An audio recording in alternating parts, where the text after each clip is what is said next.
Hello my dear students. तो कैसे हैं आप सभी? आई होप अच्छे होंगे और अपने जीवन में और भी ज्यादा बेहतर कर रहे होंगे। तो जैसा कि आप सभी को पता है, मैं आपको पढ़ा रहा हूँ अप्लाइड केमिस्ट्री। अप्लाइड केमिस्ट्री हमारा थर्ड यूनिट चल रहा था, जो कि है आपका इंजीनियरिंग मटेरियल्स। इसमें ऑलरेडी 2 लेक्चर मैं कवर कर चुका हूँ। अगर आपने वो दोनों लेक्चर नहीं देखे हैं तो डिस्क्रिप्शन बॉक्स में लिंक दिया गया होगा, उस लिंक पे क्लिक करके आप उस लेक्चर को देख सकते हैं। चलिए आज की वीडियो को कंटिन्यू करते हैं। आज की वीडियो में हम इसमें जो है कुछ और टॉपिक्स को कवर करने वाले हैं। इस यूनिट में, आपके थर्ड यूनिट में कौन कौन से टॉपिक्स को आपको कवर करने वाले हैं। तो आपका पहला टॉपिक्स कंप्लीट हो चुका था, सेकंड टॉपिक्स भी आपका पूरी तरीके से कंप्लीट हो चुका था। आज के इस टॉपिक्स की शुरुआत करेंगे एलॉय से, यानी कि मिश्र धातु क्या होता है, यहाँ से स्टार्ट करेंगे। फिर इसके बाद हम समझेंगे जनरल केमिकल कंपोजिशन, ये वाला टॉपिक भी पूरी तरीके से कंप्लीट करेंगे। एंड फिर इसके बाद से जो नेक्स्ट टॉपिक आपका आता है पोर्टलैंड सीमेंट्स एंड हार्डनिंग, इस वाले टॉपिक को कंप्लीट करेंगे पूरी तरीके से। बस ये ग्लास वाला टॉपिक हम इसमें कवर नहीं करेंगे, ग्लास वाला टॉपिक्स को हम अलग से कवर करेंगे। ओके, तो इतने टॉपिक्स हम जो है इसमें कवर करने वाले हैं। टोटल इस यूनिट में हमारा 5 लेक्चर आने वाला है, जिसमें से 2 लेक्चर ऑलरेडी मैं लेकर के आ चुका हूँ। 3 लेक्चर और आएंगे, 3 लेक्चर में से आज के तीसरा लेक्चर होने वाला है। इसके बाद 2 लेक्चर आपके और आएंगे। ओके, चलिए वीडियो को बिना किसी देरी के स्टार्ट करते हैं मेरे दोस्त। सबसे पहले समझते हैं मिश्र धातु क्या होता है। तो मिश्र धातु का मतलब क्या है? मिश्र यानी कि मिक्सचर। किसका मिक्सचर? धातु का मिक्सचर। तो धातुओं को मिक्सचर को हम क्या कहते हैं? मिश्र धातु कहते हैं। यानी कि कहने का मतलब ये है कि जब 2 या 2 से अधिक धातुओं को मिलाते हैं, जब 2 या 2 से अधिक धातुओं को मिलाते हैं तो हमारा मिश्र धातु कहलाता है। क्या कहलाता है? हमारा मिश्र धातु कहलाता है। फॉर एग्जाम्पल आपने सुना है कांसा, सुना है कांसा? कांसे का नाम सुना है कांसा?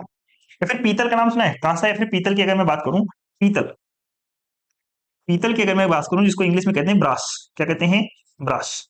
ठीक है। इसके अलावा अगर मैं कांसे की बात करूं, कांस्य जिसे कहते हैं कांस्य, ठीक है, कांस्य जिसे कहते हैं कांस्य, ठीक है। कांस्य की अगर बात करें जिसे इंग्लिश में कहते हैं ब्रोंज, ठीक है, क्या कहते हैं? ब्रोंज कहते हैं। क्या कहते हैं? ब्रोंज। ये दोनों आपके क्या है? ये दोनों आपके मिश्र धातु होते हैं। ये दोनों आपके क्या है मेरे दोस्त? अगर आपसे कोई पूछे तो आप कहोगे सर ये दोनों के दोनों हमारे मिश्र धातु होते हैं। किससे मिलकर के बना होता है ये? किससे मिलकर के पीतल बना होता है? किससे मिलकर के आपका कांसा बना होता है? तो आप कहोगे सर अगर पीतल की बात किया जाए तो ये तांबा और जस्ता से मिलकर के बना होता है। किससे मिलकर के बना होता है आपका ये? तांबा प्लस जस्ता, ठीक है। किससे मिलकर के बना होता है आपका? तांबा और जस्ता से मिलकर के आपका बना होता है पीतल। सेम उसी प्रकार से तांबा और टिन, किससे? तांबा और टिन, ठीक है। तांबा और टिन से मिलकर के आपका बना होता है कांसे, यानी कि कांसा बना हुआ होता है। ठीक है। इंग्लिश में अगर आपको लिखना चाहो, इंग्लिश में लिखना चाहो तो आप किस प्रकार से लिख सकते हो? तांबा यानी कि आप कह सकते हो कॉपर, कॉपर, ठीक है। Copper plus zinc, copper plus zinc, copper plus zinc से आपका मिला होता है आपका पीतल बनता है। और जब हम उसी प्रकार से कॉपर और टिन मिलाएंगे, कॉपर और टिन, कॉपर प्लस टिन का मिक्सचर जब हम करते हैं तो ये आपका बनता है कांस्य, यानी कि कांसा। तो अगर आपसे कोई पूछे पीतल और कांसा क्या है, पीतल और कांसा क्या है, तो आपका एक प्रकार से मिश्र धातु है। मिश्र धातु का मतलब क्या है? ये जब हमने 2 या 2 से अधिक धातु को मिलाया तो हमारा एक नया धातु बनता है, उसी धातु को हम क्या कहते हैं? मिश्र धातु कहते हैं। समझ में आया? तो सेम वही चीज आपका डेफिनेशन में भी लिखा हुआ होगा, पढ़ लेना आप इसे कि 2 या 2 से अधिक धातुओं के संयोजन से, संयोजन यानी कि उसको मिलाने से, उसको जोड़ने से जो धातु आपका बनता है उसे क्या कहते हैं? मिश्र धातु कहते हैं। इन धातुओं को अन्य तत्वों के साथ मिलाने से भी इन धातुओं को अन्य तत्वों के साथ मिलाने से भी जो है बनाया जाता है। जैसे कि पीतल आपका हो गया, नाइक्रोम हो गया, इस्पात हो गया, ठीक है। इन अलग अलग धातुओं से जो है आपके मिलाकर के जो है ये सारे आपके मिक्सचर जो है, यानी कि मिश्र धातु आपके जो है तैयार होते हैं। ओके, चलिए अब हम बात करते हैं, मिश्र धातु आपका कंप्लीट हो गया। अब हम बात करते हैं आखिर हम मिश्र धातु क्यों बनाते हैं? भाई इसका पर्पज क्या है मिश्र धातु बनाने का? हमारे पास में ऑलरेडी धातु मौजूद है, हमारे पास में ऑलरेडी मेटल मौजूद है हमारे पास में, तो हम आपका जो है एलॉय बना क्यों रहे हैं, मिश्र धातु क्यों बना रहे हैं? तो इसका कुछ पर्पज होता है। कौन कौन से पर्पज होते हैं? जैसे कि अगर हमने मिश्र धातु बनाया, जैसे हमने मिश्र धातु बनाया तो मिश्र धातु जो होते हैं धातु की सामर्थ्य बढ़ा देते हैं, यानी कि और ज्यादा मजबूत हो जाते हैं हमारी मिश्र धातु। मिश्र धातु क्या हो जाते हैं? मिश्र धातु बनाने का सबसे इंपॉर्टेंट रीजन अगर बात करें तो है धातु का सामर्थ्य बढ़ाना। धातु का सामर्थ्य बनाना यानी कि कहने का मतलब क्या है कि increasing the strength of metal. अगर हम मिश्र धातु बनाते हैं तो इसका मतलब क्या है कि जो भी पहले आपका धातु था उस धातु से आपका एक अलग प्रोडक्ट तैयार हुआ, उस प्रोडक्ट की जो स्ट्रेंथ थी, जो ड्यूरेबिलिटी थी, आपके पहले वाले प्रोडक्ट से ज्यादा अच्छी है। ठीक है, यानी कि क्या बनाता है? Increase the strength of metal. तो मिश्र धातु बनाने का सबसे पहला मेन रीजन ये क्या होता है आपका? कहोगे सर कि इसमें जो है स्ट्रेंथ बढ़ा देता है। दूसरा सबसे मेन रीजन की बात करें, यह जो है केमिकल रिएक्शन को बढ़ाता है। ठीक है, केमिकल रिएक्शन को क्या कर देता है? ये इंक्रीज कर देता है केमिकल रिएक्टिविटी को, यानी कि क्या कर सकते हैं उसे, क्रियाशीलता को क्या कर देता है? ये इंक्रीज कर देता है, बढ़ा देता है। तीसरी बात, यह जो है आपका टेंसाइलिटी बढ़ा देता है। क्या बढ़ा देता है? सल्टी या फिर डक्टिलिटी की बात करें तो डक्टिलिटी भी आपका जो है बढ़ा देता है, यानी कि तन्यता बढ़ा देता है। क्या बढ़ा देता है? आपका तन्यता को भी बढ़ा देता है। इसके साथ साथ यह अगर मिश्र धातु बनाते हैं तो मिश्र धातु का जो मेल्टिंग पॉइंट होता है वो थोड़ा सा कम हो जाता है, ठीक है। To lower the melting point को कम करने के लिए भी हम क्या बनाते हैं, आपका मिश्र धातु बनाते हैं। कास्टिंग के उत्पादन के लिए आपका मिश्र धातु बनाया जाता है। संक्षारण यानी कि कोर्जन से बचाने के लिए भी, आपको पता है धातुओं में क्या लग जाता है, जंग लग जाता है, ठीक है। तो जंग से बचाने के लिए भी हम क्या बनाते हैं, मिश्र धातु बनाते हैं, ठीक है। विशेष ध्वनि उत्पन्न करने के लिए भी हम क्या बनाते हैं, मिश्र धातु बनाते हैं, यानी कि to produce special sound produce करने के लिए भी हम मिश्र धातु बनाते हैं। तो मिश्र धातु बनाने का हमारे पास में बहुत सारे पर्पज होते हैं, अलग अलग पर्पज के लिए हम जो है मिश्र धातु यानी कि एलॉय हम यहाँ पे बनाते हैं। ओके, सबसे इंपॉर्टेंट आपको याद रखना है, यह जो है इंक्रीज क्या करता है, उसकी सामर्थ्य को यानी कि उसके जो है स्ट्रेंथ को इंक्रीज करता है। दूसरा डक्टिलिटी को इंक्रीज करता है। इसके साथ साथ मैंने आपको बताया कि यह जो है केमिकल रिएक्टिविटी यानी कि उसकी जो है क्रियाशीलता को भी इंक्रीज करता है। एंड यह हम क्या करते हैं, अगर मिश्र धातु बनाने से हमारा क्या हो जाता है, उस मिश्र धातु का जो मेल्टिंग पॉइंट होता है वो गलनांक जो है थोड़ा सा कम हो जाता है, उसके लिए भी हम जो है यहाँ पे मिश्र धातु बनाते हैं। ओके, ये सारे पॉइंट आपको जो है याद होने चाहिए। चलिए अब हम बात करते हैं ferrous alloy and non ferrous alloy क्या होते हैं, यानी कि लौहिक धातु क्या होते हैं, यानी धातु कह रहा हूं, सॉरी माफ करना, यानी कि लौह मिश्र धातु क्या होते हैं और अलौह मिश्र धातु क्या होते हैं, यानी कि ऐसे धातु जिसमें लोहे का गुण पाया जाए, समझो, ऐसे मिश्र धातु कर रहा हूं, ऐसे मिश्र धातु जिसमें लोहे का गुण पाया जाता है उसे क्या कहते हैं, फेरस एलॉय कहते हैं, यानी कि लौह मिश्र धातु कहते हैं। तथा ऐसे धातु जिसमें लोहे का गुण नहीं, आपका ना, ऐसे मिश्र धातु जिसमें लोहे का गुण नहीं पाया जाता है तो उसे क्या कहेंगे, हम उसे जो है नॉन फेरस एलॉय कहते हैं। क्या कहते हैं उसे, नॉन फेरस एलॉय जो है उसे कहते हैं। तो वह सभी धातु, देखो वह सभी धातु जिनमें मुख्यतः मूल धातु लोहा रहता है, यानी कि लोहे का गुण अगर उसमें पाया जाएगा, तथा कार्बन की मात्रा जो है उसमें भिन्न हो रहती है, क्या होती है, डिफरेंट रहती है, तो हम उसे क्या कहते हैं, लौह मिश्र धातु कहते हैं। जैसे कि स्टील, तो स्टील क्या है आपका एक प्रकार का यानी कि फेरस एलॉय होता है। क्या होता है आपका, फेरस एलॉय होता है। सिर्फ वहीं पे अगर हम नॉन फेरस एलॉय की बात करें तो वह सभी मिश्र धातु जिसमें लोहे की मात्रा नहीं होती, यानी कि लोहे के पार्टिकल्स उसमें नहीं पाए जा रहे हैं, लोहे के एटम्स उसमें नहीं पाए जा रहे हैं, लोहे का मॉलिक्यूल इसमें नहीं पाया जा रहा है, उसे हम क्या कहेंगे, नॉन फेरस एलॉय कहेंगे। क्या कहेंगे, नॉन फेरस एलॉय कहेंगे। जैसे कि नॉन फेरस एलॉय में अभी आपको एग्जांपल दिया था, पीतल कैसा है, नॉन फेरस एलॉय है, ठीक है। कांसा कैसा है, नॉन फेरस एलॉय आपका होता है। जबकि स्टील की बात करें तो स्टील कैसा है, तो आपको स्टील जो होता है फेरस एलॉय आपका, यानी कि लौह मिश्र धातु आपका होता है। क्लियर है यहां तक, चलिए आगे चलते हैं। अब हम बात करते हैं मिश्र धातु के प्रॉपर्टीज के बारे में बात कर लेते हैं, प्रॉपर्टीज इसके एप्लीकेशंस के बारे में बात करते हैं। तो सबसे पहले प्रॉपर्टी बात करते हैं, प्रॉपर्टी क्या क्या होती है मिश्र धातु की, ठीक है। तो मिश्र धातु में अगर हम बात करें उसके मैकेनिकल के साथ साथ, मैकेनिकल के साथ साथ मेरे दोस्त, मिश्र धातु में मैकेनिकल के साथ साथ उसमें फिजिकल प्रॉपर्टीज भी होती है, उसमें केमिकल प्रॉपर्टीज के भी गुण होते हैं। मिश्र धातु जो होता है उसमें मैकेनिकल प्रॉपर्टी के साथ साथ फिजिकल एंड केमिकल प्रॉपर्टीज भी उसमें जो है वो पाए जाते हैं, यानी कि फिजिकल या फिर केमिकल प्रॉपर्टीज के भी उसमें गुण जो है, क्वालिटी उसमें पाए जाते हैं। फॉर एग्जांपल कौन कौन सी क्वालिटी उसमें पाया जाता है, जैसे कि अगर बात करें कुछ गुण की, वह जो आता है आपका मिश्र धातु होता है, ज्यादा रिएक्टिविटी होता है, उसमें क्या होता है, ज्यादा रिएक्टिव होता है आपका मिश्र धातु। दूसरा, मिश्र धातु जो होता है आपका विद्युत का चालकता जो है बढ़ा देता है, यानी इलेक्ट्रिक कंडक्टिविटी को बढ़ा देता है। इसमें क्या होता है, थर्मल कंडक्टिविटी पाया जाता है आपका मिश्र धातु में। इसकी बात करें तो इसमें अच्छा खासा डक्टिलिटी होता है, अच्छी तन्यता होती है। विकृति का प्रतिरोध करता है, ये क्या करता है, विकृति का प्रतिरोध करता है, यानी कि अगर आप इसे डिफॉर्मेशन अगर आप इसका करना चाहते हो तो वह क्या करता है, वह इसको जो है क्या करता है, एक तरीके से क्या करता है, रेजिस्टेंस करता है, यानी कि विकृति का प्रतिरोध करता है, यानी क्या करता है, प्रतिरोध, ठीक है। विकृति का क्या करता है, प्रतिरोध करता है, यानी कि एक तरीके से विकृत होने से क्या करता है, अपने आप को रोकता है। यहाँ पे प्रतिरोध रेजिस्टेंस नहीं लिखेंगे, ठीक है, रेजिस्टेंस टू डिफॉर्मेशन नहीं, या क्या करता है, प्रतिरोध करता है। प्रतिरोध का मतलब यहाँ पे रेजिस्टेंस नहीं होता, यानी कि मना करता है, एनॉय टू डिफॉर्मेशन आप लिख सकते हैं, ठीक है, डिफॉर्मेशन आप यहाँ पे लिख सकते हैं। तथा आघात वर्धनीयता भी इसकी होती है गुण, यानी कि आप जितना भी इसके पीट के आप जो है इसके पतली चादर के रूप में आप इसे बना सकते हो। इसमें क्या होता है, आप कह सकते हो इसमें जो है सर आघात वर्धनीयता का गुण पाया जाता है, यानी कि इसमें मैलिएबिलिटी जैसे प्रॉपर्टीज भी पाए जाते हैं, ठीक है। तो ओवरऑल अगर आपसे बात की जाए तो आपको सब जो मिश्र धातु होते हैं प्राय ठोस होंगे, यानी कि सॉलिड फॉर्म में होंगे। ये क्या होंगे, विद्युत तथा ऊष्मा के क्या होंगे, सुचालक होंगे। क्या होंगे सर, विद्युत तथा ऊष्मा के अच्छे कंडक्टर, संवाहक होते हैं, यानी कि एक तरीके से कह सकते हो संवाहक होते हैं, ठीक है। क्या होते हैं, आपको sir good conductor of heat and electricity, ठीक है। इसके अलावा हम कह सकते हैं कि ये जो है आपके शाइनिंग होते हैं, चमकदार होते हैं, काफी ज्यादा स्ट्रेंथेबल होते हैं, यानी कि मजबूत होते हैं। और इसमें क्या होता है, आघात वर्धन होते हैं। आघात वर्धन का मतलब अभी मैंने आपको बताया कि ये जो है मैलिबिलिटी होते हैं, यानी कि जितना आप पीटोगे उतना ज्यादा ये बढ़ते हुए चले जाएंगे। आई होप यहाँ तक की सारी इंफॉर्मेशन आपको समझ आई होंगी कि प्रॉपर्टीज ऑफ एलॉय कौन कौन से आपके होते हैं, ठीक है। इसके अलावा अगर मैं बात करूं तो इसके एप्लीकेशंस की बात कर लेता हूं, एप्लीकेशंस कहां पे होते हैं। जैसे कि मैंने आपको बोला मिश्र धातु क्या है, आपका पीतल है, तो पीतल का यूज में क्या करते हैं, बर्तन बनाने में करते हैं, ठीक है।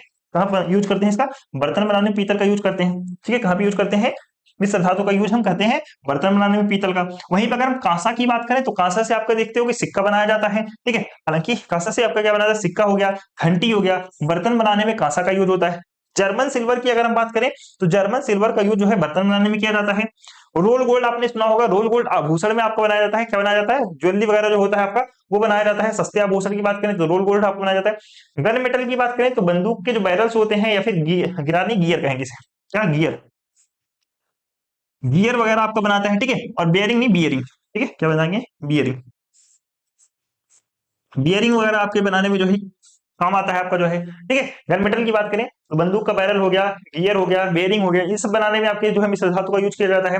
डेल्टा धातु की बात करें तो हवाई जहाज के जो ब्लेड होते हैं, हवाई जहाज के जो ब्लेड होते हैं, ब्लेड को बनाने में जो है इसका यूज किया जाता है। मुंज धातु के रूप में इसका यूज किया जाता है, मतलब सिक्के बनाने में किया जाता है। तथा सोल्डरिंग के रूप में आपने देखा होगा सोल्डरिंग करते हैं, यानी कि दो कहीं तार वगैरह टूटा रहता है उसको जोड़ने का जो काम करते हैं सोल्डरिंग का काम होते हैं। तो सोल्डरिंग में भी आपका सोल्डर जो है मिश्र धातु आपका यहाँ पे यूज होता है।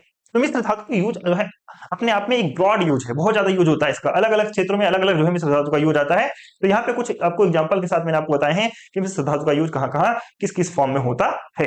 ओके, चलिए नेक्स्ट डिस्कस करते हैं। आपका इंग्लिश में सेम चीज यहाँ पे आपका वही चीज लिखा हुआ है। ओके, तो अब हम बात करते हैं जनरल केमिकल कंपोजिशन के बारे में।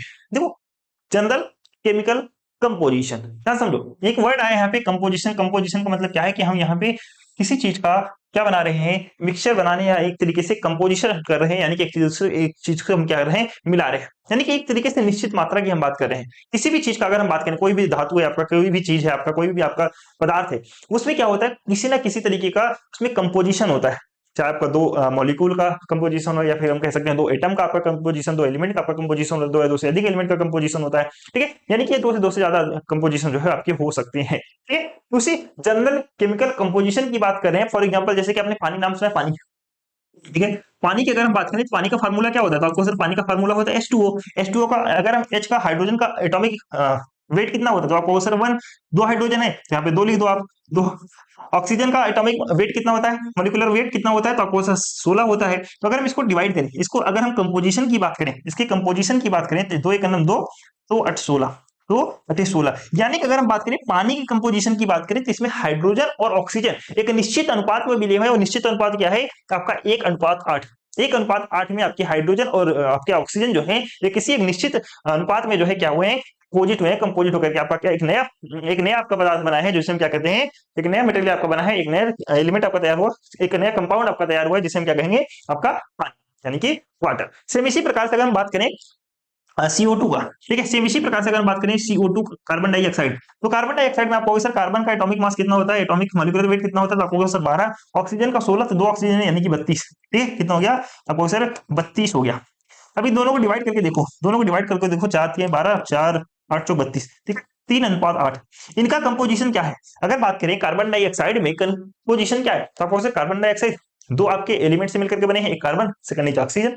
और इनके कंपोजिशन की बात करें तो इसका 3:8 में इनका जो है कंपोजिशन है, यानी कि कार्बन डाइऑक्साइड में कार्बन की मात्रा 3 और ऑक्सीजन की मात्रा कितनी होनी चाहिए, 8 होनी चाहिए। इनके कंपोजिशन से हमारा एक नया मटेरियल तैयार हुआ, एक नया पदार्थ हमारा तैयार हुआ, ठीक है। हम उसको क्या कह रहे हैं, कार्बन डाइऑक्साइड। क्या कह रहे हैं उसको, हम कार्बन डाइऑक्साइड कह रहे हैं। तो कार्बन डाइऑक्साइड में एक कार्बन और दो ऑक्सीजन के परमाणु होते हैं, और उसी तरीके से पानी में दो हाइड्रोजन और एक ऑक्सीजन के परमाणु जिसमें होते हैं, ठीक है।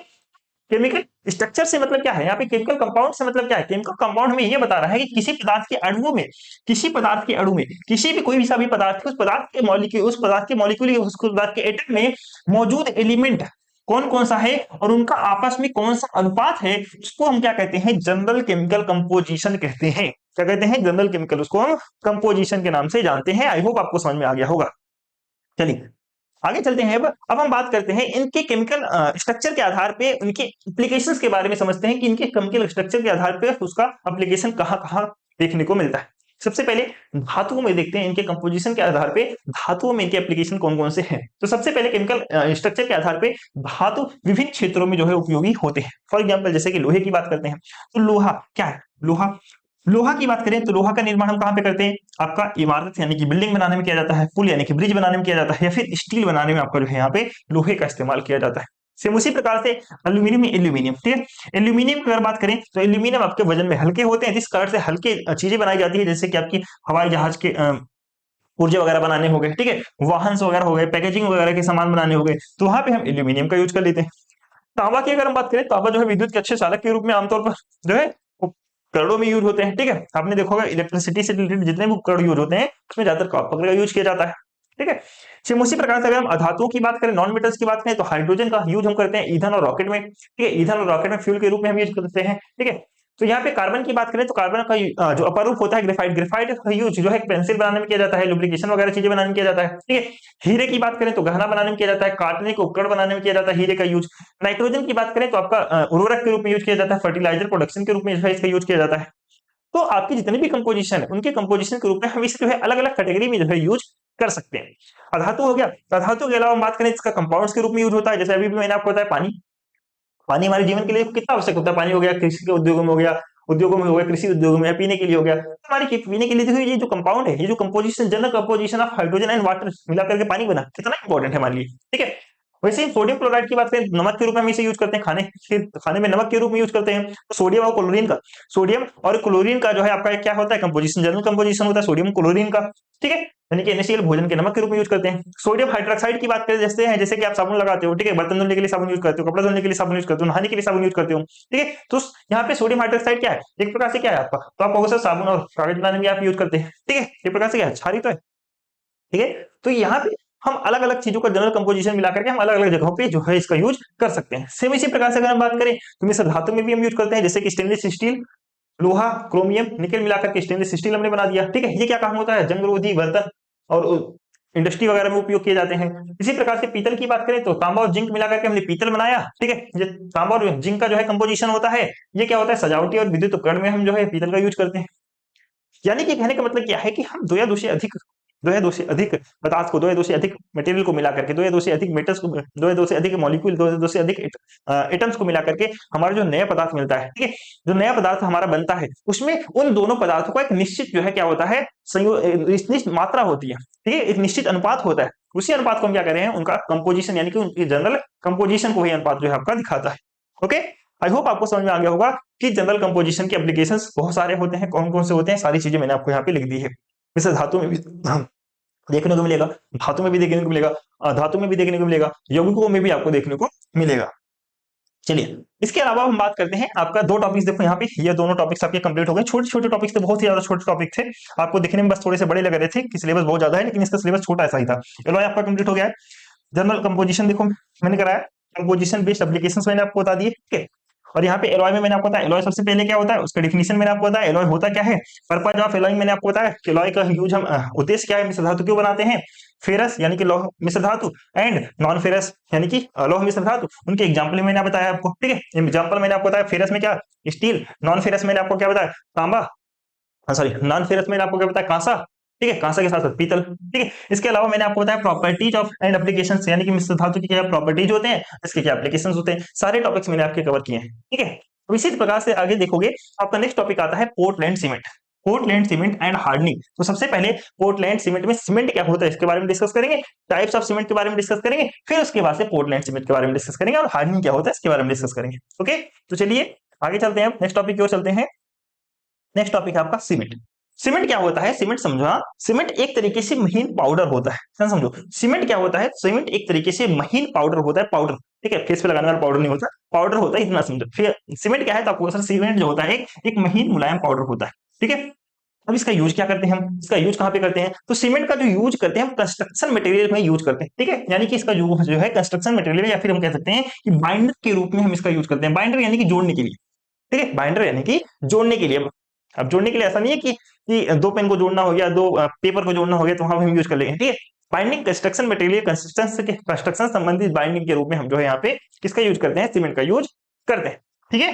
क्यों यूज करते हैं हम, किस लिए इसे बाइंडर कह रहे हैं, क्योंकि जब आप सीमेंट में पानी मिलाते हो, जैसे आपका सीमेंट जो है पानी के संपर्क में आता है वो हार्ड होने लगता है, सख्त होने लगता है, क्या हो जाता है, वो आपका सख्त हो जाता है, हार्ड हो जाता है, इसलिए हम इसे क्या कर रहे हैं, हम इसे बाइंडर के रूप में यानी कि जोड़ने वाले के रूप में हम जो है इसके यूज करते हैं।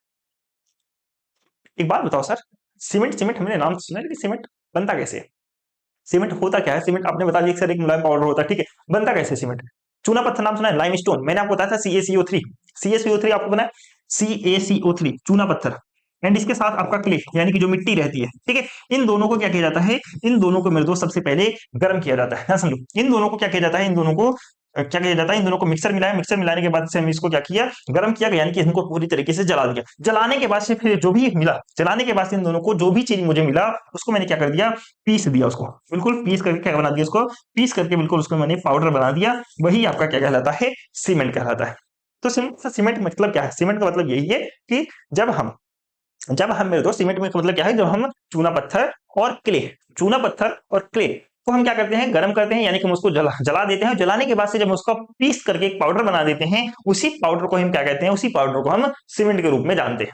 उसी पाउडर को हम क्या कहते हैं, उसी पाउडर को हम सीमेंट कहते हैं। तो देखो यहाँ पे साफ साफ लिखा भी हुआ है कि यह जो है चूना पत्थर यानी कि आपका CuCl3 कैल्शियम कार्बोनेट आपका, और मिट्टी यानी कि क्ले के मिक्सर से बनाया जाता है, के मिक्सचर से बनाया जाता है। किस तरीके से बनाया जाता है, इसे मिक्सचर से हमने बनाया, बनाने के बाद इसे जलाया, जलाने के बाद हम इसे क्या कर लिया, पीस लिया जाता है, तो आपका तैयार हो गया सीमेंट। ओके, चलिए इसके बाद हम बात करते हैं सीमेंट आपके डिफरेंट टाइप्स के हो सकते हैं। जैसे कि आपका सिंपल, आपका जो साधारण यानी कि ऑर्डिनरी आपका पोर्टलैंड सीमेंट हो गया, पोर्टलैंड पोजोलाना सीमेंट हो गया, उच्च एल्यूमिना युक्त आपका जो है सीमेंट हो गया, ठीक है। इसके अलावा आपका जो है ब्लास्ट फर्नेस स्लैग सीमेंट हो गया। और ब्लास्ट फर्नेस स्लैग सीमेंट का मतलब क्या है, मैंने आपको बताया था ना कि जब आप किसी ओर से प्योर मेटल निकालते हो, प्योर से और मेटल, प्योर मेटल और से जब प्योर मेटल प्राप्त करते हो, तो ब्लास्ट फर्नेस में आपने देखा होगा स्लैग तैयार होता है। तो उसी स्लैग को पीस करके जब बनाया जाता है आपको, तो उसको हम कहते हैं ब्लास्ट फर्नेस स्लैग सीमेंट, ठीक है। सल्फेट प्रतिरोधी सीमेंट आपका होता है, तेजी से जमने वाला सीमेंट होता है। डिफरेंट टाइप्स ऑफ सीमेंट तो आपके होते हैं, लेकिन आपको जो पढ़ना है वो आपको पढ़ना है साधारण पोर्टलैंड सीमेंट। आपके सिलेबस में जो दिया गया है वो दिया गया है ऑर्डिनरी पोर्टलैंड सीमेंट के बारे में आपको सिर्फ पढ़ना है, यानी ओपीसी के बारे में आपको पढ़ना है।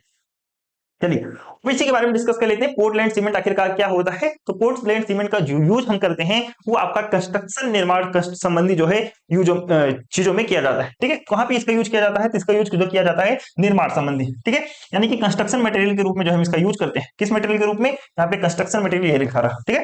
कंस्ट्रक्शन मटेरियल के रूप में हम इसका यूज करते हैं। कंस्ट्रक्शन मटेरियल का मतलब क्या है कि जैसे कि आप कोई बिल्डिंग बना रहे हो, तो वहां पे उस कंस्ट्रक्शन मटेरियल के रूप में आप सीमेंट यूज करते हो। कोई आप क्या कहते हो, पुल बना रहे हो, ब्रिज बना रहे हो, तो वहां भी आप जो है क्या यूज करते हो, आप कंस्ट्रक्शन मटेरियल के रूप में सीमेंट का यूज करते हो।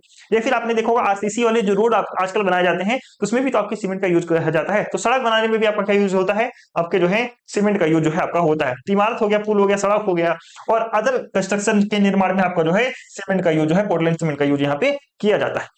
सीमेंट मैंने आपको बता दिया किस तरीके से बनता है, तो आपको सा चूना पत्थर हो गया और मिट्टी हो गया, इन दोनों को मैंने हाई टेम्परेचर पे गर्म किया, हाई टेम्परेचर पे गर्म करने के बाद से इसको पीस दिया, तो पीसने के बाद से आपका तैयार हो गया क्या, आपका सीमेंट, ठीक है।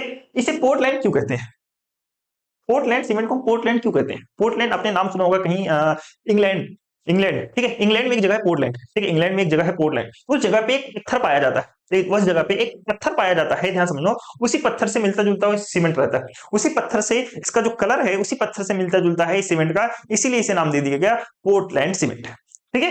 तो पोर्टलैंड नाम इसलिए दिया गया क्योंकि इसका जो रंग है, इसका जो रंग है और इसका जो ताकत है वो पोर्टलैंड पत्थर से मिलता है, पोर्टलैंड पत्थर से मिलता जुलता है। और ये जो पोर्टलैंड पत्थर आपका कहां पे पाया जाता है, इंग्लैंड में पाया जाता है, इसी वजह से इसका नाम दे दिया गया है पोर्टलैंड सीमेंट। क्या कह दिया गया, इसे पोर्टलैंड सीमेंट कह दिया गया। It was named Portland because its colour and strength resemble that the Portland stone found in England. Okay, I hope आपको समझ में आ गया होगा पोर्टलैंड सीमेंट क्या होता है और इसे हम पोर्टलैंड क्यों कहते हैं।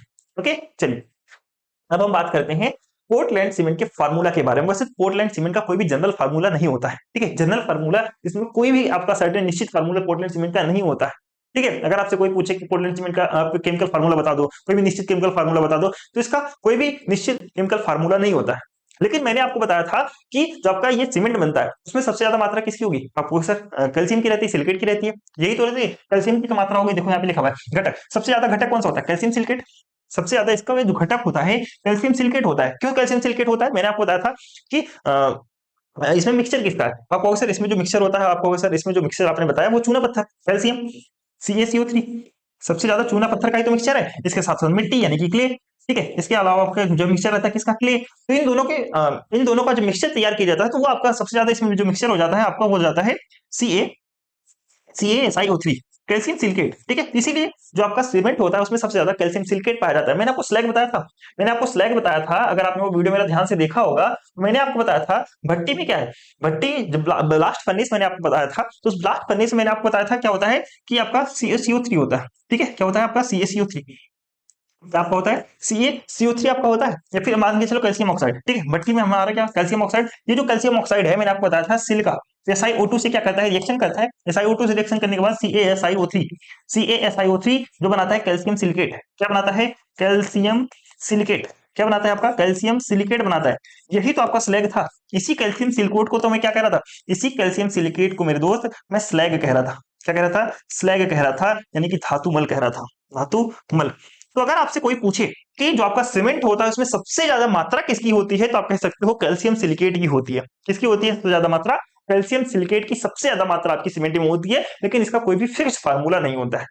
कौन कौन से मेन एलिमेंट किस किस चीज का मिक्सचर होता है सीमेंट, उसको बता देते हैं। कौन कौन सा चीजों का मिक्सचर होता है, तो आप कहोगे सर ट्राई कैल्शियम सिलिकेट। सबसे पहला आप कहोगे सर ट्राई कैल्शियम सिलिकेट, यानी कि ट्राई कैल्शियम सिलिकेट यानी कि C3S कह सकते हो। क्या कह सकते हो, 3S, या फिर कहोगे Ca3SiO5, ठीक है। दूसरा die calcium silicate, die calcium silicate यानी कि Ca2SiO4, Ca2SiO4, या फिर कहोगे C2S, ठीक है। इसी तरीके से आप कहोगे sir try calcium illuminate, try calcium illuminate यानी कि Ca3Al2O6, या फिर कहोगे C3A, ठीक है। इसके अलावा हम बात करें टेट्रा कैल्शियम इल्यूमिनेट फेराइड, ठीक है। क्या कहोगे, टेट्रा कैल्शियम एल्यूमिनो फेराइड, ठीक है। टेट्रा कैल्शियम एल्यूमिनो फेराइड यानी कि Ca4Al2Fe2O10, या फिर कहोगे C4A5 यानी कि जो आपका सीमेंट रहता है इन सभी चीजों का मिक्सचर होता है। इन सभी चीजों में अगर आप देखोगे तो सबसे ज्यादा कैल्शियम सिलिकेट होता है। आपको ध्यान रखना है पोर्टलैंड सीमेंट का कोई भी रासायनिक सूत्र नहीं होता है, लेकिन इसका जो मेन कंपोनेंट होता है वो आपका होता है कैल्शियम सिलिकेट। इसमें निम्नलिखित यौगों का मिश्रण होता है, जैसे कि try calcium silicate, die calcium silicate, और इसके अलावा आप कहोगे सर ट्राई कैल्शियम इल्यूमिनेट, या फिर कहोगे सर टेट्रा कैल्शियम जो है, टेट्रा कैल्शियम आप कहोगे सर इल्यूमिनोफेराइट, ठीक है। इन सभी चीजों का मिक्सचर होता है, इन सभी कंपाउंड का मिक्सचर होता था cement, Portland cement. Okay, clear है। चलिए अब हम बात करते हैं हार्डनिंग क्या होता है। हार्डनिंग क्या होता है, जब आपका सीमेंट पानी के संपर्क में आता है, जब आपका सीमेंट पानी के संपर्क में आता है तो वो हार्ड होने लगता है। वो बिल्कुल जो आपका सीमेंट बिल्कुल पाउडर, जो आपका सीमेंट का पाउडर था, जो आपका सीमेंट का पाउडर था, मैंने आपको क्या बताया, वो कैसा है, वो सॉफ्ट है। वो कैसा है, सॉफ्ट है, मुलायम है। लेकिन जैसे ही आप जैसे इस सीमेंट के पाउडर को पानी के साथ संपर्क में लाओगे, यानी कि इसमें जो है क्या डाल दोगे, वाटर मिला दोगे। जैसे आप इसमें वाटर मिलाओगे ये सॉफ्ट से चेंज होकर के हार्ड में चेंज हो जाएगा। किसमें, हार्ड में कन्वर्ट हो जाएगा, यानी कि सख्त हो जाएगा, सख्त लौंडा बन जाएगा भाई। कैसा हो जाएगा, सख्त बन जाएगा, सख्त, ठीक है, सख्त बन जाएगा। क्या बन जाएगा, सख्त बन जाएगा। इसी सख्त को हम क्या कहते हैं, हार्डनिंग कहते हैं। इसी सख्त को हम क्या कहते हैं, हार्डनिंग कहते हैं। तो सीमेंट के पानी के संपर्क में आने के बाद, सीमेंट के पानी के संपर्क में आने के बाद यह हार्ड हो जाता है, सख्त हो जाता है। इसी प्रक्रिया को हम क्या कहते हैं मेरे दोस्त, हार्डनिंग कहते हैं। अब हार्डनिंग के दो तीन स्टेप्स होते हैं, दो तीन स्टेप्स होते हैं। कौन कौन से स्टेप्स होते हैं, सबसे पहले समझना। सबसे पहले जब सीमेंट जो है पानी के साथ क्या करेगा, रिएक्शन करेगा। जब सीमेंट जो है पानी के साथ मिलता है, उसके जो पार्टिकल्स होते हैं क्या करेंगे, रिएक्ट करेंगे। उसके पार्टिकल्स यानी कि सीमेंट को जो पार्टिकल्स हैं वो पानी के साथ में रिएक्ट करेंगे। तो पानी के साथ में रिएक्ट करेंगे मेरे दोस्त, तो यह जो रिएक्शन है कैल्शियम सिलिकेट हाइड्रेट और कैल्शियम हाइड्रोक्साइड बनाती है। क्या बनाती है, ये आपका बनाती है कैल्शियम सिलिकेट हाइड्रेट यानी कि CSH, और आपका बनाती है कैल्शियम हाइड्रोक्साइड यानी कि CaOH2। CaOH का टेकन ट्वाइस, ठीक है। क्या बनाती है, तो आपको सर मान चलो हमारा सीमेंट था, सीमेंट के साथ हमने पानी मिलाया, पानी मिलाने के बाद इसमें रिएक्शन होगा, रिएक्शन होने के बाद से क्या बनाएगा ये, तो आपको सर कैल्शियम सिलिकेट हाइड्रेट, या फिर आपका बनाता है कैल्शियम हाइड्रोक्साइड, ठीक है। एक तरीके से क्या हो गया, ये आपका जेल हो गया, ठीक है। एक तरीके से क्या हो गया, ये जेल हो गया, यानी कि कैल्शियम सिलिकेट हाइड्रेट जो आपका बना है वो क्या है, एक पेस्ट के रूप में बना है, यानी कि जेल जेल, ठीक है। जैसे बालों में लगाने वाला जेल होता है ना, एक पेस्ट तरीके से समझ लो, एक तरीके का हमारा पेस्ट तैयार हो गया, ठीक है, एक जेल होता है। और ये जो जेल बनेगा आपका काफी ज्यादा मजबूत होता है, काफी ज्यादा स्ट्रेचिंग होता है, किसी भी स्ट्रक्चर को क्या करता है, सख्त बनाने का यानी कि हार्ड बनाने का काम कर देता है। जेल बनेगी आपका, जैसे ही जेल बना अब इसका क्या होगा, सेटिंग एंड हार्डनिंग होगी। इसमें क्या होगा, अब नेक्स्ट प्रोसेस जो आएगा इसमें सेटिंग एंड हार्डनिंग होगी। सेटिंग एंड हार्डनिंग क्या होता है मेरे दोस्त, कि अब देखो जब जेल बना है तो ये जो सीमेंट है धीरे धीरे अब हार्ड होने लगेगा, सीमेंट हार्ड होने लगेगा, इसी को हम कहते हैं सेटिंग। इसे क्या कहते हैं, सेटिंग। जैसे कि आपका क्या होता है, अभी क्या आप छोटे बालक हो धीरे धीरे क्या होगे, धीरे धीरे आप जो है और एज जब आपकी बढ़ती जाएगी, यानी कि आप क्या होगे, धीरे धीरे आपकी सेटिंग होगी। सेटिंग का मतलब क्या है, कि आपका कहने का मतलब ये कि आप अपने लाइफ में सेटल होना चाहोगे, आप अपनी लाइफ में सेटल होना चाहोगे, आप हार्ड होना चाहोगे, ठीक है। यानी क्या है, अब आपकी जो है सेटिंग होगी, यानी कि अब आप क्या कर सकते हो, आप अपनी जिंदगी में सेटल होना चाह रहे हो, ठीक है। उसी प्रकार से सेटल होने के बाद से अब क्या होगा, हार्डनिंग होगा। सीमेंट का क्या होगा मेरे दोस्त, अब हार्डनिंग होगा। हार्डनिंग का मतलब क्या है, अब ये जो सीमेंट है पूरी तरीके से सख्त हो गया, पूरी तरीके से हार्ड बनकर के तैयार हो गया है, अब इसमें कुछ नहीं हो सकता। वो जल से कैसा हो गया, वो जल से पूरी तरीके से हार्ड हो गया, ठीक है। तो दूसरा आपका क्या है, हार्डनिंग। यह लंबी प्रक्रिया होती है जिसमें सीमेंट पूरी तरीके से क्या हो जाएगा, कठोर हो जाएगा, और सीमेंट आपका पूरी तरीके से क्या हो जाएगा, मजबूत हो जाएगा। ओके, आई होप आपको समझ में आ गया। सीमेंट सबसे पहले जब पानी के संपर्क में आता है तो उसमें रिएक्शन होगा, रिएक्शन होने के साथ बनाएगा आपका जो है, रिएक्शन होने के साथ आपका बनाएगा बनाएगा क्या बनाएगा, तो आपको सर कैल्शियम कैल्शियम हाइड्रेट, ठीक है, या फिर कैल्शियम हाइड्रोक्साइड, क्या बनाएगा, कैल्शियम हाइड्रोक्साइड आपको बनाएगा, ठीक है। जब वो कैल्शियम हाइड्रोक्साइड बनाएगा तो ये क्या है, एक जेल के फॉर्म में, क्या है, एक जेल यानी कि पेस्ट के फॉर्म में। ये पेस्ट धीरे धीरे हार्ड होता जाएगा, तो उसी को हम क्या कहते हैं, सेटिंग कहते हैं, उसी को हम क्या कहते हैं, सेटिंग। जब ये पेस्ट पूरी तरीके से हार्ड हो जाएगा, जब ये पेस्ट पूरी तरीके से हार्ड हो जाएगा, हालांकि हार्ड होने में बहुत ज्यादा समय लगता है, लगभग 28 दिन में पूरी तरीके से हार्ड हो जाता है, तो उसी पूरे 28 दिन पूरा होने के बाद हम उसे क्या कह रहे हैं, उसकी हार्डनिंग कह रहे हैं, यानी कि पूरी तरीके से वो जो है सख्त हो गया। ओके, चलिए अब हम बात करते हैं हार्डनिंग के लिए कितना समय और कौन कौन से फैक्टर्स की आवश्यकता होती है। तो शुरुआती सेटिंग यानी कि इनिशियल सेटिंग की बात करें तो लगभग 30 मिनट, 30 मिनट में क्या हो जाता है, इसका इनिशियल सेटिंग पूरी तरीके से हो जाता है। दूसरा, अगर हम फुल हार्डनिंग टेस्ट की बात करें तो 28 दिनों में पूरी तरीके से क्या हो जाता है, फुल हार्ड हो जाता है, यानी कि पूरी तरीके से सख्त हो जाता है, ठीक है, पूरी तरीके से सख्त हो जाता है। अब इसमें इफेक्ट डालने वाले फैक्टर कौन कौन से होते हैं, जैसे कि पानी का अनुपात, यानी कि आपने इसमें पानी ज्यादा मिला दिया या फिर पानी कम मिलाया, तो वो भी आपके फैक्टर डालेंगे, यानी कि या तो धीरे धीरे पानी ज्यादा मिला दिया तो धीरे धीरे कम जमेंगे, पानी कम मिलाया है तो बहुत जल्दी जम जाएंगे, ठीक है। इस तरीके से टेम्परेचर भी है, टेम्परेचर उससे कितना मिल रहा है, कम टेम्परेचर है फिर ज्यादा टेम्परेचर है, ठीक है। उसी तरीके से मिश्रण का सही मात्रा में उपयोग, यानी कि आप सीमेंट के साथ में आप रेत वगैरह भी तो मिलाते हो, ठीक है, उसमें आप कितना सीमेंट आपने यूज किया हुआ है, तो उसका सही मात्रा भी डिटरमाइन करता है। ये सारे के सारे क्या होते हैं, फैक्टर का काम करते हैं कि आपका सीमेंट जो है कितनी देर में सख्त हो जाएगा, कितनी देर में हार्ड हो जाएगा, ये सारे फैक्टर उस पर डालते हैं, दबाव डालते हैं, ठीक है, कि पानी का अनुपात कितना है और टेम्परेचर कितना है, मिश्रण का सही मात्रा भी आपने कितना उपयोग किया है, ठीक है, ये सारे फैक्टर जो है इफेक्ट डालते हैं आपके जो है सीमेंट के हार्ड होने में। क्लियर, चलिए बहुत अच्छे। नेक्स्ट टॉपिक है आपका रिफैक्टरी मटेरियल। रिफैक्टरी मटेरियल का मतलब क्या है कि ये ऐसे मटेरियल होते हैं जो हाई टेम्परेचर, ध्यान समझो, ऐसे मटेरियल होते हैं जो हाई टेम्परेचर पर मेरे दोस्त अपनी ताकत और स्ट्रेंथ, अपनी स्ट्रेंथ सॉरी ताकत और स्ट्रेंथ दोनों की बात होगी, अपनी ताकत यानी कि अपनी स्ट्रेंथ और स्ट्रक्चर जो है बनाए रखते हैं, ठीक है। यानी कि आप कह सकते हो सर रिफैक्टरी मटेरियल एक ऐसे मटेरियल होते हैं जिसको अगर हम हाई टेम्परेचर पे भी गर्म करें ना, उसको हाई टेम्परेचर पे भी गर्म करें तो उसके अंदर जो स्ट्रेंथ थी वो सेम वही स्ट्रेंथ बनी रहेगी, उसका जो स्ट्रक्चर था वो वही स्ट्रक्चर बना रहेगा, उसका स्ट्रक्चर चेंज नहीं होगा जल्दी से। हम उसको क्या कहते हैं, रिफैक्टरी मटेरियल कहते हैं।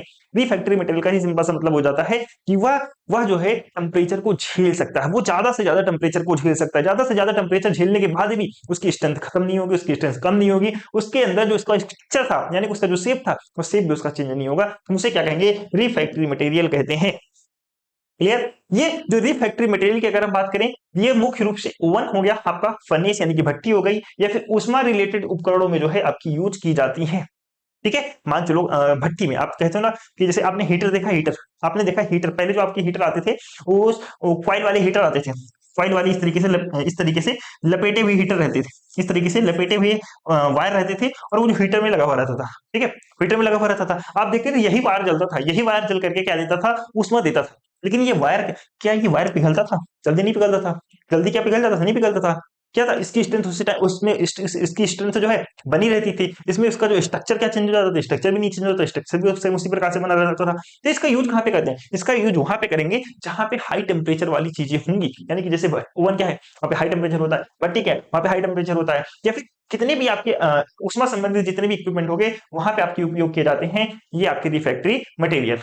फॉर एग्जाम्पल की बात करें, जैसे आपका सिलिका, मैग्नीशिया, क्रोमाइट, इल्यूमिना, ये क्या है, ये आपके हाई ये आपके जो है रिफैक्टरी मटेरियल्स होते हैं। कैसे मटेरियल्स होते हैं, हाई रिफैक्टरी मटेरियल्स आपके जो है ये होते हैं। ओके, चलिए इसके अलावा बात करते हैं कैरेक्टरिस्टिक्स, इनकी बात करते हैं, जो आपके रिफैक्टरी मटेरियल होते हैं उनकी कैरेक्टरिस्टिक्स क्या होती है। सबसे पहले कैरेक्टरिस्टिक्स तो आप यही कहोगे सर अगर ये ज्यादा तापमान को झेल सकते हैं, अगर ये ज्यादा तापमान को झेल सकते हैं तो इसके अंदर सबसे पहली बात ये हो जाएगी कि सर ये उच्च तापमान सहनशीलता होगा इनके अंदर, हाई इंग्लिश में कहें तो हाई टेम्परेचर टॉलरेंस होगा इनके अंदर, ठीक है, यानी कि अधिक गर्मी को झेल सकते हैं। तो गर्मी और तापमान के संपर्क आने पर भी ये पिघलती है, खराब जो है नहीं होती है, ठीक है। दूसरी की बात करें, इसमें केमिकल स्टेबिलिटी होती है। केमिकल स्टेबिलिटी का मतलब क्या है कि अगर आप इसे क्षार वगैरह चीजों में डाल दो इसमें, ठीक है, इसमें क्षार वगैरह डाल दो या फिर इसमें तेजाब डाल दो या फिर इसमें किसी प्रकार का कोई भी गैस के कांटेक्ट में आता है, इसमें किसी प्रकार का कोई भी केमिकल चेंजेस नहीं होता है, ठीक है, केमिकल रिएक्शन इसमें जो है नहीं होता है, तो हम इसे कहेंगे केमिकल स्टेबिलिटी है इसके अंदर। मान चलो क्या होता है, कोई भी पदार्थ है उसमें मैं तेजाब गिराऊं, उसमें तेजाब गिराऊं वो पदार्थ खराब ना हो, उसका स्ट्रक्चर यानी कि उसका जो शेप था वो पूरी तरीके से खराब ना हो जाए, शेप बिल्कुल चेंज ना हो, तो उसे क्या कहेंगे कि वह जो है वह उसमें केमिकल स्टेबिलिटी यानी कि वह उस तेजाब को झेल सकता है, उस क्षार को झेल सकता है, ठीक है, उस गैस में वह जो है जिंदा रह सकता है, उस गैस में जो है उस गैस को जो है दबाव को झेल सकता है, तो उसे क्या कहेंगे उसमें केमिकल स्टेबिलिटी है उस पदार्थ के अंदर, ठीक है। तीसरे की बात करें मैकेनिकल स्ट्रेंथ, यानी कि अगर वह मटेरियल अधिक से अधिक प्रेशर को झेल सकता है, अगर वह मटेरियल जो है अधिक से अधिक टेंसाइल को झेल सकता है, तनाव को झेल सकता है, ठीक है, अगर वो झेल सकता है तो हम उसे क्या कहेंगे, हम उसकी कहेंगे कैरेक्टरिस्टिक्स है भाई उसकी, यानी कि उसकी विशेषता है कि वो उस व्यक्ति की विशेषता है कि वह 100 किलोमीटर वह जो है 40 किलोमीटर पर घंटे की स्पीड से दौड़ सकता है, कैरेक्टरिस्टिक्स है ना, तो 40 किलोमीटर पर घंटे की स्पीड से दौड़ सकता है। उसी प्रकार से इस रिफ्रैक्टरी मटेरियल की बात करें तो वो अधिक प्रेशर झेल सकता है, वो अधिक टेंसिलिटी को झेल सकता है, यानी कि आप उसे खींचोगे तब भी वो जो है खींचेगा नहीं, यानी कि वह जो है तनाव में जैसे रहेगा सख्त, ठीक है, तो remain stable even under extreme pressure and tension, ठीक है, आई होप आप समझ गए होंगे। चलिए अब बात कर लेते हैं इसके यूजेज की। यूजेज की कहाँ पे हम यूज करते हैं, रिफैक्ट्री मटेरियल को हम कहाँ पे यूज करते हैं, तो आपको सर भट्टी और भट्टों में यूज किया जाता है, जैसे कि स्टील बनाने में, सीमेंट और कांच उत्पादन के लिए। सेकंड हम इसका यूज करते हैं परमाणु रिएक्टर में, परमाणु रिएक्टर में कहाँ पे यूज करते हैं, तो आपको सर उच्च तापमान वाले क्षेत्रों में यूज करते हैं। और स्पेस शटल की ढाल में यूज करते हैं, स्पेस शटल की ढाल, जैसे कि आपका स्पेस शटल जो रहता है वो आपका जले ना, ठीक है, फ्रिक्शन के कारण जले ना, तो वहां पे हम जो है उसे हीट से बचाने के लिए हम क्या करते हैं, स्पेस शटल की ढाल में यूज करते हैं इस रिफैक्ट्री मटेरियल को, ओके। ये आपके यूजेज हो गए, आई होप आपको यूजेज समझ में आए होंगे। बात कर लेते हैं कंपोजिट मटेरियल की। लास्ट टॉपिक है आपका इस वीडियो का, कंपोजिट मटेरियल। जब हम इस कंपोजिट मटेरियल की बात करते हैं, कंपोजिट मटेरियल का मतलब क्या है, कंपोजिट यानी कि कंपोजिट हो रहा है, किसका कंपोजिशन, जब दो या दो से अधिक चीजों को मिला करते हैं तो हम उसको क्या कहते हैं, कंपोजिशन कहते हैं, यानी कि कंपोजिट हो रहे हैं वो, ठीक है। तो कंपोजिट मटेरियल क्या होता है, तो आपको सिर्फ दो या दो से अधिक भिन्न पदार्थ की जो मटेरियल्स हैं उनका संयोजन होता है, उनका कॉम्बिनेशन होता है, तो मुझे क्या कहते हैं, कंपोजिट मटेरियल्स कहते हैं। तो कंपोजिट मटेरियल क्या होते हैं, तो आपको सिर्फ दो या दो से अधिक मटेरियल्स का कंपोजिशन, यानी कि दो या दो से अधिक मटेरियलों का संयोजन, एडिशन, कंपोजिशन, हम उसे क्या कहते हैं, कंपोजिशन, कंपोजिट मटेरियल कहते हैं। जिसमें कोई नया मटेरियल बनेगा हमारा, ठीक है, जब हम दो, जैसे मैंने आपको बताया था पीतल, पीतल मैंने क्या बनाया था, ब्रॉस, और आपका ब्रॉस के साथ आपका क्या था, जिंक यानी कि जस्ता, यानी कि आपका क्या कहता आपका ना, हाँ कॉपर, ब्रॉस नहीं था कॉपर, ठीक है। जब आपका पीतल बन रहा था, ब्रास बन रहा था, पीतल बन रहा था, तो पीतल के साथ मैंने क्या मिलाया था, तो आपको सिर्फ कॉपर और जिंक। जब ये कॉपर और जिंक मिलकर मिलकर के बने थे तो एक नया मटेरियल फॉर्म हुआ, एक नया मटेरियल बना। अब ये जो नया मटेरियल बना उसका स्ट्रेंथ अलग होगा, उसका स्ट्रक्चर अलग होगा या नहीं होगा, तो आप होगे सर बिल्कुल सेम उसी प्रकार से आपका यहाँ पे कंपोजिट मटेरियल है। कंपोजिट मटेरियल में क्या होगा, ये दो से अधिक मटेरियल से, अलग अलग मटेरियल से मिलकर के बना होगा, जिसमें एक नया मटेरियल बनेगा, और वो जो नया मटेरियल बनेगा वो पहले वाले मटेरियल की तुलना में वो बेहतर क्वालिटी होंगी उसकी, यानी कि बेहतर प्रॉपर्टीज उसके होंगे, यानी उससे बेहतर जो है प्रोडक्ट बना होगा, ठीक है। फॉर एग्जांपल की बात करते हैं, जैसे कि आपका फाइबर रेनफोर्स्ड प्लास्टिक, ठीक है, जैसे रेनफोर्स्ड की इस जगह सिर्फ रेनफोर्स्ड लिखेंगे तब भी आपका सही है, ठीक है। फाइबर रेनफोर्स्ड प्लास्टिक की बात करें, जैसे कि प्लास्टिक कांच और कार्बन से मिलकर के आपका बनता है, आपका कैसा है, कंपोजिट मटेरियल है। उसी प्रकार से कंक्रीट की बात करें, कंक्रीट किससे मिलकर बनता है, तो आपका सीमेंट, रेत और बजरी, सीमेंट, रेत यानी कि सीमेंट, सैंड और ग्रेवल से आपका मिलकर के बनता है कंक्रीट, तो आपका कंक्रीट नया मटेरियल है, इन सबसे मजबूत होता है। सेम उसी प्रकार से लेमिनेट्स की बात करें तो लकड़ी और गोंद का कॉम्बिनेशन होता है आपका लेमिनेट्स। लेमिनेट्स किसका कॉम्बिनेशन होता है, तो आपको लकड़ी और गोंद का कॉम्बिनेशन होता है आपका लेमिनेट्स, ओके। चलिए इसके बाद बात करते हैं इसकी विशेषताएं क्या होती है कंपोजिट मटेरियल की। तो विशेषताएं में सबसे आपको ध्यान रखना है ये हल्के होते हैं, हल्का और इसके साथ साथ मजबूत। पारंपरिक जितने भी ट्रेडिशनल मटेरियल्स होंगे उससे क्या होगा, ये हल्का होगा लेकिन ताकतवर होगा, यानी कि मजबूत होगा। दूसरा इसकी ड्यूरेबिलिटी ज्यादा होगी, यानी कि इसमें तनाव की क्षमता रहेगी, इसमें खिंचाव की क्षमता रहेगी, दाब सहने की क्षमता होगी, यानी कि कहने का मतलब ये है कि स्ट्रेस सह सकते हैं, स्ट्रेन को सह सकते हैं एंड प्रेशर को भी सह सकते हैं, ठीक है। तीसरा क्या होगा, ये आपका कोरोजन से पूरी तरीके से फ्री होगा, यानी कि जंग रोधी होगा, ये एंटी रस्ट होगा, यानी कि रसायन और पर्यावरणीय प्रभाव से पूरी तरीके से क्या होगा, प्रतिरोधी होगा। क्या होगा, प्रतिरोधी, यानी कि इसमें जंग वगैरह नहीं लगेंगे, ओके। चलिए अब बात करते हैं इसके यूजेज के। यूजेज कहाँ पे होते हैं, कंपोजिट मटेरियल का यूज कहाँ पे करते हैं, तो अपोसर एरोस्पेस और ऑटोमोबाइल में किया जाता है, जैसे कि हल्की सामग्री जहाँ पे जरूरत पड़ती है, जैसे कि आपने देखोगा कि स्पेस वाली जितनी भी चीजें होती हैं हमें जो है ज्यादा से कम से हम फोकस करते हैं कि बहुत ज्यादा हल्का हो, तो हल्का होने के लिए हम वहाँ पे हल्की मटेरियल यूज करना चाहेंगे। तो ये कंपोजिट मटेरियल बना करके हम उसे हल्की मटेरियल बनाते हैं, यानी कि हल्की और मजबूत सामग्री अगर मुझे बनाना होगा तो हम वहाँ पे यूज करते हैं, जैसे कि एरोस्पेस और ऑटोमोबाइल में। सेकंड, सिविल इंजीनियरिंग में भी यूज किया जाता है कंपोजिट मटेरियल को, जैसे पुल बनाने में, जैसे कंक्रीट, कंक्रीट का यूज कहाँ करते हो आप, पुल बनाने में, बिल्डिंग बनाने में, वही तो यूज करते हो आप। तीसरा, स्पोर्ट्स इक्विपमेंट में भी होता है, जैसे कि बैडमिंटन रैकेट बनाने में हो गया, साइकिल बनाने में हो गया, ठीक है। इसके अलावा मेडिकल डिवाइसेज में होता है, जैसे कि हड्डी का कोई आप किसी बोन का आप इम्प्लांट कर रहे हो, ठीक है, एक बोन को आप दूसरी जगह इम्प्लांट, दूसरे के बॉडी में इम्प्लांट कर रहे हो, तो वहां भी आपको जो है ब्लोन इम्प्लांट्स में भी वहां आपका जो है यहाँ पे यूज होता है, ठीक है। मान चलो किसी की हड्डी खराब हो किसी इंसान की, ठीक है, वो हड्डी पूरा पूरे रिप्लेस करना है, वो जो हड्डी बनाया जाएगा वो आपका जो है इसी कंपोजिट मटेरियल का यूज करके आपको जो है यहाँ पे बना दिया जाएगा। ठीक है, तो बोन्स इम्प्लांट्स भी वहां पे आपकी यूज होते हैं वहां पे भी। चलिए, तो आज की वीडियो में इतना ही रखेंगे। इसके अलावा आपके इस वाले टॉपिक्स में एक टॉपिक आपका छूट गया है ग्लास पर। ग्लास वाला टॉपिक जो है मैं आपका पॉलीमर के साथ में करवाऊंगा। ठीक है, यहाँ पे अब आपके जो है एक टॉपिक रह रहे हैं जिसको मैं 2 लेक्चर में पूरी तरीके से कंप्लीट करवाऊंगा। कौन कौन से रह रहे हैं देखो, यहाँ पे एक तो ग्लास रह रहा है। ठीक है, यहाँ पे एक ग्लास रह रहा है, ग्लास टॉपिक आपको छूट रहा है जो कि मैं आपको नेक्स्ट लेक्चर में करवाऊंगा। इसके साथ साथ ये आपका टॉपिक रह गया पॉलीमर। पॉलीमर वाला टॉपिक थोड़ा सा बड़ा है, हालांकि उतना बड़ा भी नहीं है, चाहो तो एक लेक्चर में हो जाएगा, बट मैं इसको 2 लेक्चर में करवाऊंगा कि ज्यादा लेक्चर लंबा ना हो और आपका जो है 2 लेक्चर में आराम से कंप्लीट हो जाए। ठीक है, ये वाला टॉपिक आपका 2 लेक्चर में पूरी तरीके से मैं कंप्लीट करा दूंगा। आपका थर्ड यूनिट भी, यानी कि कल तक आपका थर्ड यूनिट भी पूरी तरीके से आपका कंप्लीट हो जाएगा। ओके, तो चलिए आज की वीडियो में इतना ही रखेंगे। बाकी अगर वीडियो आपको सच में लगता हो कि हाँ आपके लिए वीडियो अच्छा है, आपको सारी चीजें समझ में आ रही है, ठीक है, सर एफर्ट करके हमारे लिए वीडियो बना रहे हैं, तो वीडियो को लाइक जरूर किया करो, अपने सभी फ्रेंड्स के साथ में वीडियो को ज्यादा से ज्यादा शेयर किया करो। वीडियो कैसा लगा कमेंट करके आप जरूर बताएं। कोई भी डाउट हो तो आपको जो है कमेंट करके पूछ सकते हैं। इसके अलावा हमारे चैनल पे नए हो तो चैनल को सब्सक्राइब करें। एक काम आप लोग नहीं करते हो यार, जो कि शेयर करना। ठीक है, आप वीडियो को बिल्कुल भी शेयर नहीं करते हो और ना चैनल को सब्सक्राइब करते हो। देखते हो बहुत सारे लोग सब्सक्राइब करते नहीं, पता नहीं मजा नहीं आता क्या। हाँ भाई, अगर मजा आता है चैनल को सब्सक्राइब कर दिया करो। ठीक है, हमारे छोटे भाई प्यारे छोटे भाई बहनों, बिना कहे काम को कर दिया करो। हर चीज कहने की जरूरत नहीं होती, कहते हो उससे जो अपना नहीं होता, आप तो अपने हो ना। हाँ, तो कर दिया करो। ठीक है, तो चलिए मिलते हैं जल्दी नेक्स्ट वीडियो में, तब तक के लिए टाटा बाय बाय, ध्यान रखेंगे अपना।